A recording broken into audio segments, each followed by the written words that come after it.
Quem nunca se perguntou por que aquela dieta super famosa funciona para uma pessoa, mas para outra não dá resultado nenhum? Ou porque tem gente que ama café amargo, enquanto outras pessoas simplesmente detestam? Olha, a resposta para essas diferenças raramente está só na força de vontade, viu? Ela está num lugar bem mais profundo, no nosso DNA.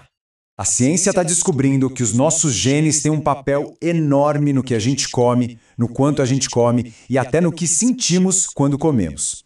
São pequenas variações do nosso código genético que tornam cada um de nós único. E o campo que estuda exatamente isso já tem nome. Esse campo é a nutrigenética. Ela estuda como essas pequenas variações do nosso DNA, dá para pensar nelas como se fossem versões diferentes de uma mesma receita, afetam a nossa resposta aos alimentos. É basicamente a ciência que explica como a genética conversa direto com o nosso prato. E para a gente entender isso na prática, vamos começar com dois exemplos bem fortes. Os genes que podem estar aí, agora mesmo, controlando a fome e a tendência de ganhar peso. Imagina só se a sensação de fome não viesse só do estômago vazio, mas fosse um comando que vem direto do DNA. Parece coisa de filme, né? Mas a prova disso foi encontrada de um jeito bem curioso, nos nossos melhores amigos. Essa é a história do gene POMC. Pesquisadores começaram a notar que muitos cães da raça labrador pareciam estar com fome o tempo todo.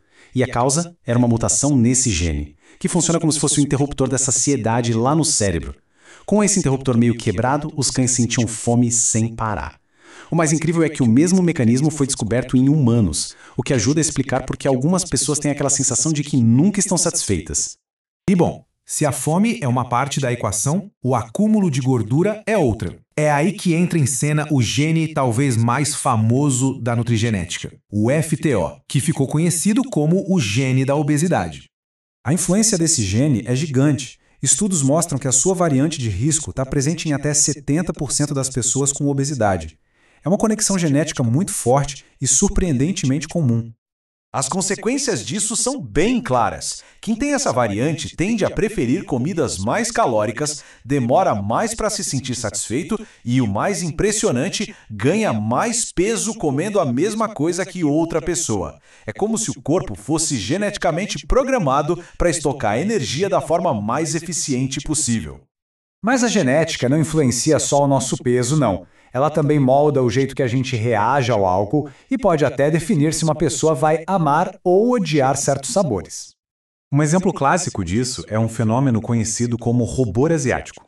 Para algumas pessoas, principalmente de ascendência do leste asiático, um único copo de bebida alcoólica já é suficiente para causar vermelhidão no rosto, tontura e até náusea. A causa está numa variação específica no gene ALDH2.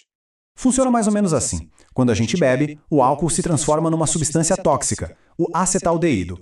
Aí, uma enzima chamada ALDH2 deveria entrar em ação e limpar essa toxina do corpo. Só que, em pessoas com essa variante genética, a enzima é muito lenta, quase não funciona. O resultado? A toxina se acumula e causa todos aqueles sintomas desagradáveis. E o problema vai muito além do desconforto. Para quem tem essa variante e insiste em consumir álcool, o risco de desenvolver certos tipos de câncer aumenta drasticamente. Nesse caso, a genética funciona como um alerta biológico bem claro que muitas vezes é ignorado a cada brinde. E essa influência genética vai ainda mais longe, chegando até o nosso paladar.